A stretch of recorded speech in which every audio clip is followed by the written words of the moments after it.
ইমরান হাসান ইমন একজন তরুণ শহরের লেখক। ঢাকার কোলাহল থেকে দূরে শান্তিপুর নামের ছোট্ট গ্রামে এসে নতুন উপন্যাস লেখার জন্য নিজের মতো একটা শান্ত স্থান খুঁজে পেয়েছেন। তার লেখার সব সময় থাকে এক ধরনের রহস্যময়, যা পাঠককে শেষ পর্যন্ত আকৃষ্ট করে রাখে। এবার ইমরান নিজে জীবন সেই রহস্যের স্বাদ পেতে চলেছেন।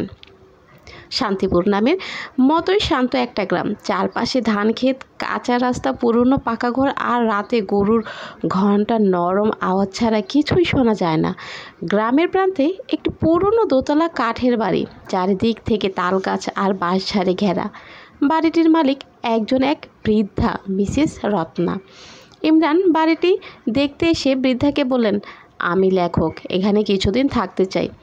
মিসেস রত্না তার দিকে তাকিয়ে হালকা আওয়াজে বললেন, তুমি লেখক? তাহলে মনে রেখো, এই বাড়ির উপরের কাঠের ঘরে কখনো যাবে না, আর লাইব্রেরির বইগুলোর শেষ পৃষ্ঠা পড়বে না। ইমরান হেসে বললেন, শেষ পৃষ্ঠা তো লেখার জন্যই পড়ি নাকি?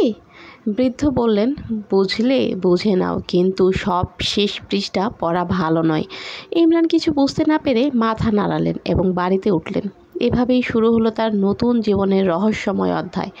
ইমরান পিছন ফিরে তাকালেন। মিসেস রত্না চোখে যেন অদ্ভুত একটা সতর্কতা মিশে আছে।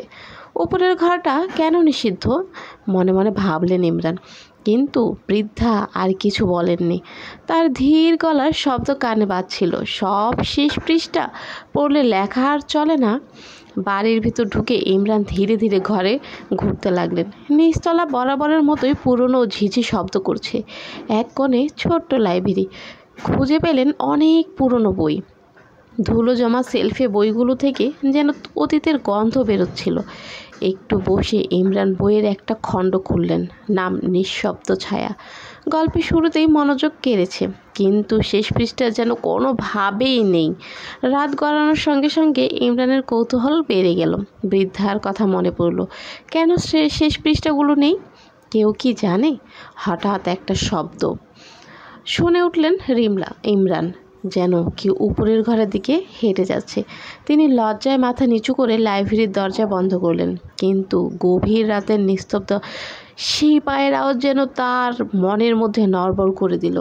তার বারবারই ভাবছে যে কে যাচ্ছে উপরে, কে যাচ্ছে। সে এই রহস্যর ঘোট খুলতে চায়, কিন্তু বৃদ্ধা যে বলেছিল উপরের ঘরে যাওয়া মানা, তাই সে যাচ্ছে না। আজ গল্পটা এই পর্যন্তই। আমি ফুচকা খেতে খেতে আপনাদের সাথে এই গল্পটা শেয়ার করলাম। গল্পটা আমার খুবই ভালো লেগেছে। গল্প পার্ট পড়া অনেক সুন্দর। তো আজকে টাটা, বাই বাই।